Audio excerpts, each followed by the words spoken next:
रायपुर से एक बड़ा अपडेट आप तक पहुंचा दें। पद्मश्री सुरेंद्र दुबे जी का निधन हो गया है। अंतर्राष्ट्रीय स्तर पर बड़े कवियों के नाम में उनका नाम शुमार था। हार्ट अटैक से उनका निधन हुआ है, यह सूचना मिल रही है। एसीआई में उपचार के दौरान अंतिम सांस उन्होंने ली है। कैबिनेट मंत्री ओपी चौधरी और कलेक्टर गौरव सिंह अब अस्पताल पहुंचे हैं। परिवार वालों ने इसकी पुष्टि भी कर दी है। तो मशहूर कवि, अंतर्राष्ट्रीय स्तर पर, राष्ट्रीय स्तर पर लगातार छत्तीसगढ़ का गौरव बढ़ाने वाले कवि पद्मश्री सुरेंद्र दुबे अब हमारे बीच नहीं रहे। हार्ट अटैक से उनका निधन हो गया है।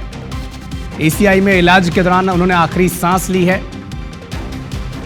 जब भी उनका चेहरा किसी के सामने आता, उनकी स्मृति याद आती, तो हमेशा वो हंसमुख चेहरा, उनका हास्य वाला अंदाज, देश के तमाम बड़े कवियों में उनकी गिनती होती थी और जिस भी मंच पर वो होते थे छत्तीसगढ़ का जिक्र सदैव करते थे। छत्तीसगढ़ी भाषा में उनकी पकड़ निष्णात थी। उनका जो अंदाज़े बयां था वो सबसे अलग था। एक ऐसे किस्सागो के तौर पर उनकी पहचान पूरे देश में बनी, जो ज़मीन से जुड़ी बातों को छत्तीसगढ़ी अंदाज में जिस तरह से लोगों के बीच रखते थे, और छत्तीसगढ़ी अस्मिता का जो ख्याल सुरेंद्र दुबे जी ने रखा है, छत्तीसगढ़ कभी उन्हें भूल नहीं पाएगा।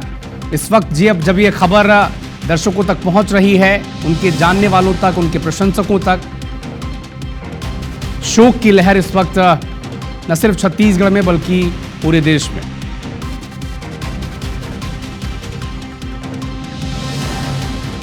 भारतीय कवियों में एक अलग ही उनका स्थान था।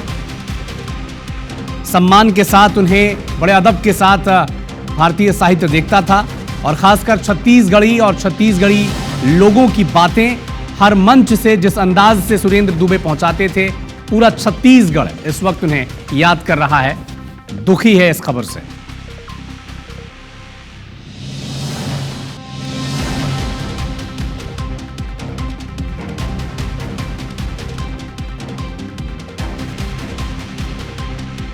ये राजा करते